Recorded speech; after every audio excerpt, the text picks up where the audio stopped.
सुप्रभातम बच्चों। हमने अभी तक हरिवंश राय बच्चन द्वारा रचित आत्म परिचय कविता के 3 पद पढ़ लिए हैं और अब हम चौथे पद को पढ़ेंगे। देखिए क्या कह रहा है कवि इसमें। मैं और जग और कहाँ का नाता, मैं बना बना कितने जग रोज मिटाता। जग जिस पृथ्वी पर जोड़ा करता वैभव, मैं प्रतिपग से उस पृथ्वी को ठुकराता। मैं निज रोदन में राग लिए फिरता हूँ, शीतल वाणी में आग लिए फिरता हूँ जिस पर भूपों के प्रासाद निछावर, मैं खंडर का भाग लिए फिरता हूँ। तो देखिए क्या कह रहे हैं कवि यहाँ पर कि मैं और जग और कहाँ का नाता। तो यहाँ पर इस पंक्ति में और 3 बार आया है। मैं और जग और, यानी कि मैं कुछ और हूं और यह संसार कुछ और है। तो दूसरा जो और है वो समुच्चय बोधक है, यानी वाक्य को जोड़ने के लिए है। और पहला और तीसरा और जो है वो दूसरे के लिए है, यानी कि दूसरा मैं कुछ और हूं और संसार कुछ और है, यानी कुछ दूसरा ही है। कहाँ का नाता, तो मैं कुछ और हूं, वो संसार कुछ और है, तो हमारा नाता कैसा हो सकता है। अर्थात हमारा कोई संबंध नहीं है, हम में कोई तुलना नहीं की जा सकती। यानी कि मैं तो कुछ और ही विचारों का हूं, संसार कुछ और ही विचारों को पालता है ना। तो मैं बना बना कितने जग रोज मिटाता, यानी कि जो संसार के लोग हैं, जो संसार में ही अपने सुख साधनों को जुटाने में ही पूरा अपना जीवन व्यतीत कर देते हैं, वो तो क्या करते हैं, नए नए अपने लिए सुख वैभव जोड़ते हैं, है ना। यानी कि संसार को बनाते हैं जीने के लिए, अब हमारा जीवन सुखी हो जाए उसके लिए निरंतर प्रयासरत रहते हैं। और मैं बना बना कितने जग रोज मिटाता, और मैं तो अपने मन मस्तिष्क में कितने जग रोज बनाता हूं और रोज ही उनको मिटा भी देता हूं। यानी मन से, है ना, मन से ही तो हम कल्पना करते हैं कि हम ऐसा बनाएंगे, ऐसा करेंगे, मकान बनाएंगे, गाड़ी खरीदेंगे, ऐसा सुख वैभव अपने लिए जोड़ेंगे और हम सुखी हो जाएंगे। इस तरह से मन से अनेक संसार हम बनाते हैं और उसी में हम ऐसे फंस जाते हैं कि संसार से निकल ही नहीं पाते। लेकिन कवि कह रहे कि मैं बना बना कितने जग रोज मिटाता, मैं तो ऐसे जग रोज अपने मन मस्तिष्क में बनाता हूं और रोज ही उनको विध्वंस कर देता हूं, मिटा देता हूं।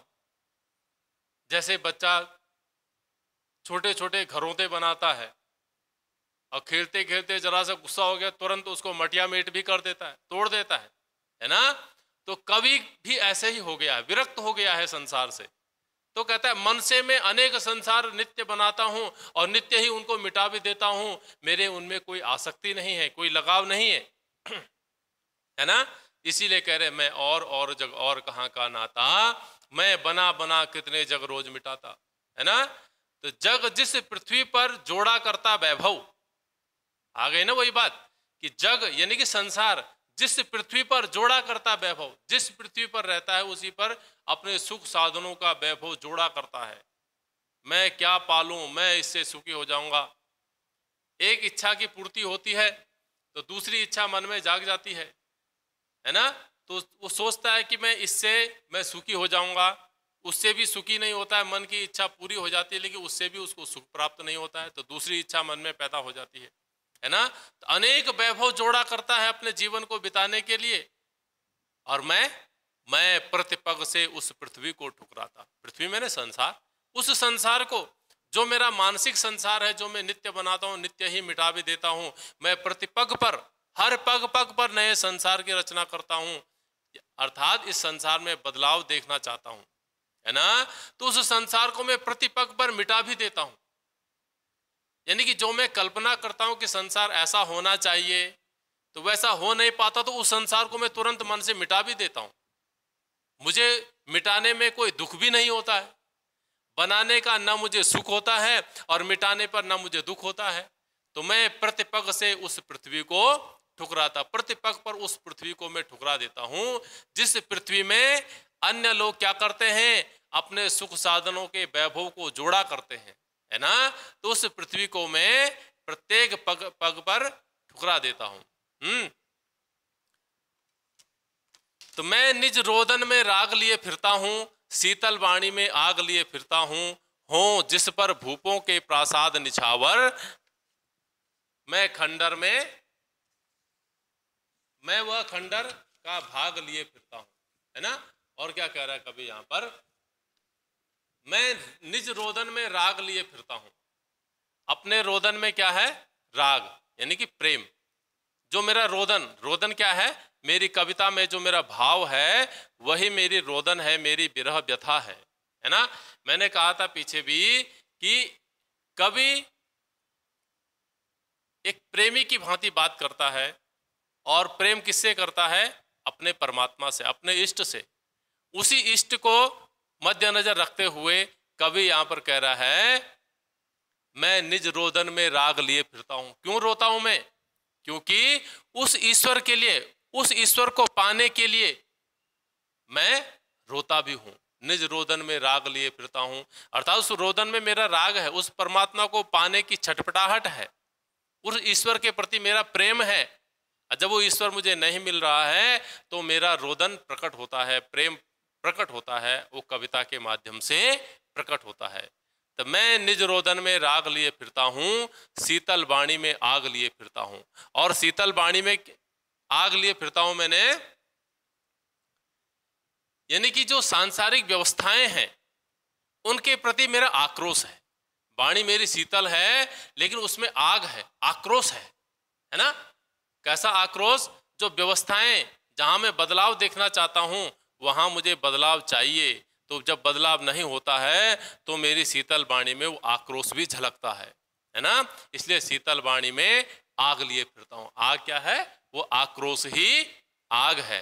तो मैं निज रोदन में राग लिए फिरता हूं, यानी कि उस परमात्मा को पाने के लिए मैं रोदन करता हूं, है ना। उस परमात्मा के प्रेम में, उस परमात्मा के प्रेम को पाने के लिए, है ना, प्रेम से जो मेरी कविता निकलती है उसमें मेरा रोदन भी है। और शीतल वाणी में आग लिए फिरता हूं, शीतल वाणी में मेरा आग, मेरा आक्रोश भी है व्यवस्थाओं के प्रति। जो सरकारी व्यवस्थाएं हैं जो ठीक से नहीं चलती हैं, है ना, उनके प्रति मेरा आक्रोश भी है, वही आग है।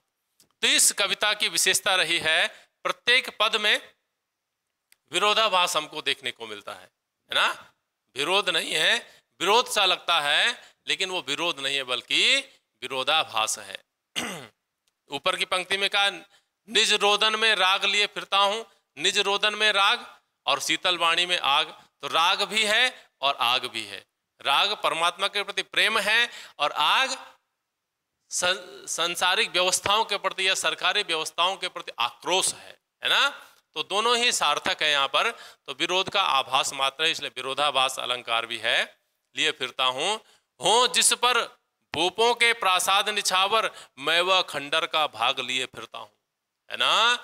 मुझे कितना चाहिए, संसार को कितना चाहिए। संसार को तो चाहिए कि मैं पृथ्वी का एक हिस्सा मुझे मिल जाए, उसके टुकड़े पाने के लिए इतना टुकड़ा मुझे उसका मिल जाए उपभोग करने के लिए।